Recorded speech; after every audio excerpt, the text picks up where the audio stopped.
क्या रामायण सच में हुई थी या फिर ये एक काल्पनिक कहानियाँ हैं?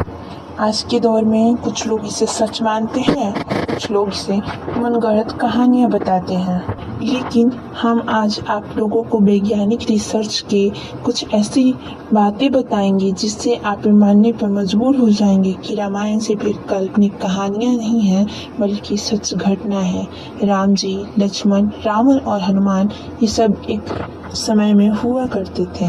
जिसे रामायण को एक मनगढ़ंत कहानी और काल्पनिक बताते हैं वो रामायण सत्य है।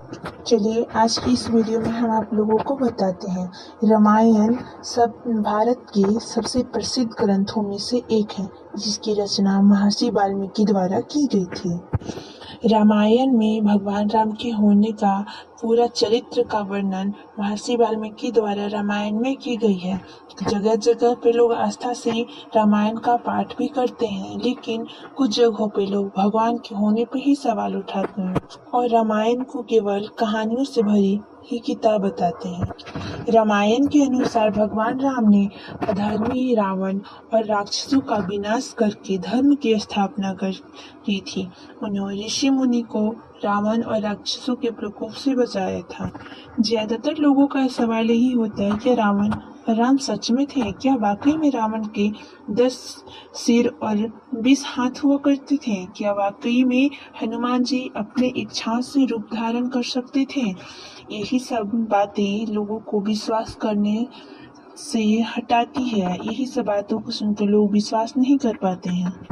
मगर आज हम वैज्ञानिक आधार पे आप लोगों को सिद्ध करके बताएंगे कि रामायण वाकई में हुआ था। राम जी धरती पे वाकई में पैदा हुए थे। नंबर 1, रामायण कालीन का हवाई अड्डे। जितना हम रामायण को भारत में मानते हैं या इससे ज्यादा ही कहें कि श्रीलंका में रामायण को माना जाता है। इसीलिए पिछले 9 वर्षों से श्रीलंका के कोने कोने में वैज्ञानिकों का जांच पड़ताल जारी था, जिसमें रावण के समय के 4 हवाई अड्डे मिले थे जहां से रावण पुष्पक विमान आकाश में उड़ाया करता होगा।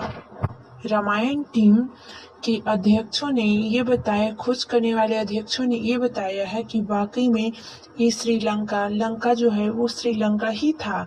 यहाँ पे 4 हवाई अड्डे जो बहुत पुराने और जहाँ पे रावण का महल बताया जाता है उसी के आसपास में मिली हुई है।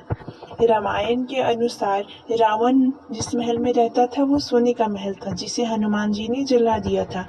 रामायण की खोज करने वाली टीमों ने पता किया है कि उन्हें लंका में एक वैसा ही महल मिला है जिसकी मिट्टी काली है।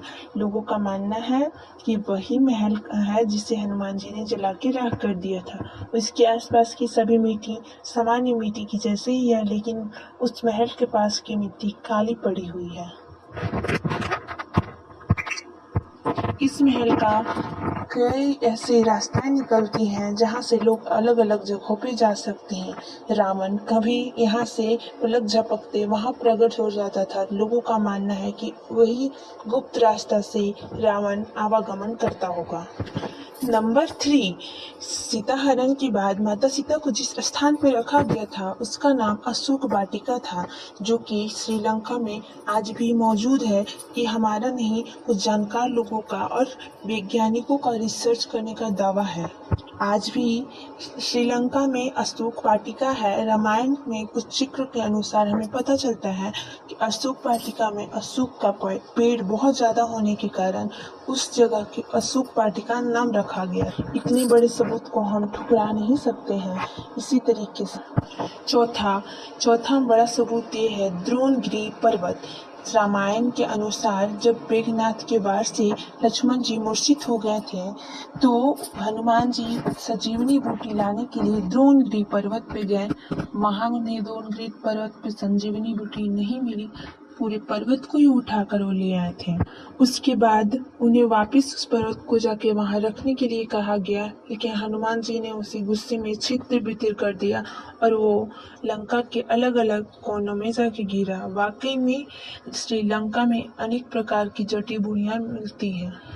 आज भी श्रीलंका में द्रोणगिरी पर्वत मौजूद है और कुछ लोग बोलते हैं कि वो निशान आज भी उस पर्वत में है जहाँ से हनुमान जी ने पर्वत को उठाया था। पांचवा सबसे बड़ा सबूत है राम सेतु।